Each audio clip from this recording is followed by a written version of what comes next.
what's up everybody? Jamie here again with Iconic Effects. Before I get kind of started today, I just want to give a quick shout out to my buddy James. He goes by Middle TN Batman on Instagram.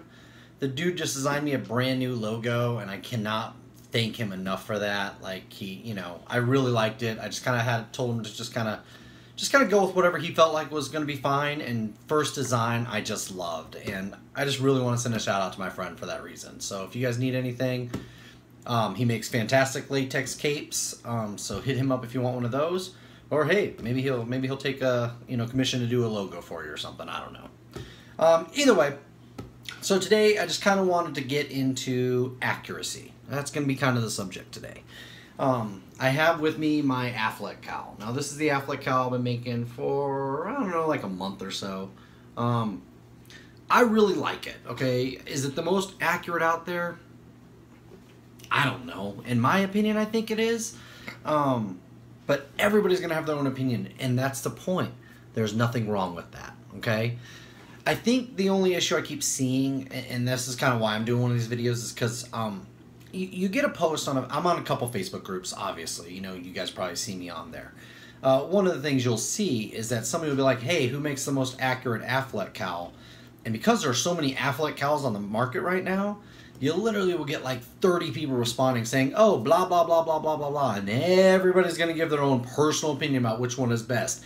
Typically, it's the one that they've decided to get. 9 times out of 10, there isn't a lot of people out there who are going to buy multiple versions of something. They're just not. They're going to buy kind of whichever one they feel is the best version, they're going to buy that, and then that's going to kind of become their set opinion for a while till maybe they decide to replace it. There's nothing wrong with that. But I think at the end of the day, what you should be more concerned about is maybe the reputation of the seller. That's just kind of my opinion. Because we're just going to keep using the Affleck as an example because of this reason, but there are so many Affleck cowls out there made by so many different people. Some people are super dead on reliable, and some are questionable to say the least.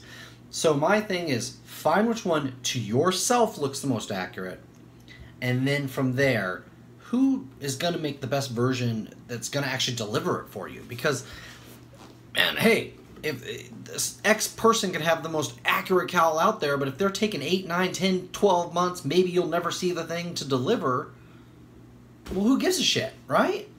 Just go with what you like the best, man, and just, check around. See who has the best opinion, or who has the best reputation. I think that's kind of key. So I just kind of wanted to, again, just kind of show my Affleck cowl. Just kind of zoom in a little bit on the texture. I like the texture.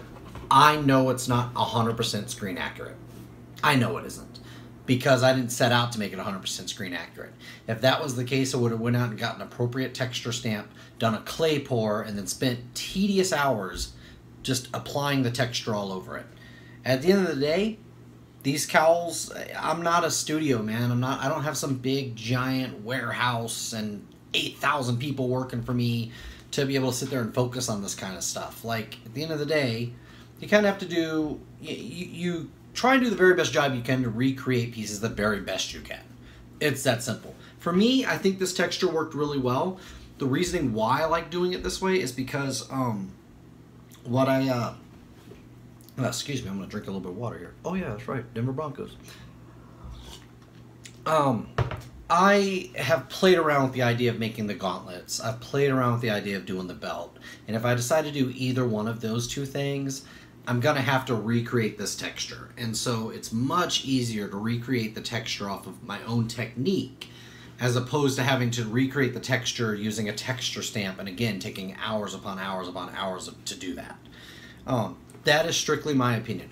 Everybody's going to do it their own way. I like my piece. I think it's a very accurate representation of what you see on screen. To me, that's fine. I don't care, You only could go so far. I'll give an example. That Panther cowl that's right up over my right-hand shoulder over here, that thing is a fantastic piece. It's real deal based, okay? So, which means it has some sort of production background behind it. But there's some serious things that are just quite not right about it. I've seen the real piece in person multiple times. I actually think in some ways my fan-made one that Bob Dome sculpted actually looks a little bit better. it's subjective. It's all opinion, okay? So, again, just kind of wrap up. Form your own opinion about what you like. Kind of go with that. Every single person, I line up 10 dudes, all 10 guys are going to have a different opinion about which cow's better over which person's. So, find the one you like best, find the seller you like best, and then kind of go from there. That's kind of my opinion today. So, if you guys have any questions, shoot me a message on Instagram, Facebook, send me a text if you have my phone number, whatever the case happens to be. Always happy to answer, always happy to give you guys some direction, even if that direction's not with me. I will always try and steer you the right way. So, till next time, guys, y'all take it easy.